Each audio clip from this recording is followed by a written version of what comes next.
অবশেষে আবার নামতেছি আমাদের সেই ভাইরাল নাজিরা বাজারের বঙ্গোপসাগরে। তো আমরা আস্তে আস্তে হাঁটতেছিলাম, তো প্রায় এক হাঁটু পানি হয়ে গেছে, দেখতেই পাচ্ছেন আপনারা।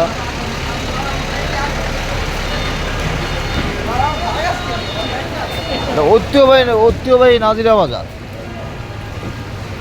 যেটা না বললেই নয়। হ্যাঁ, ওই যে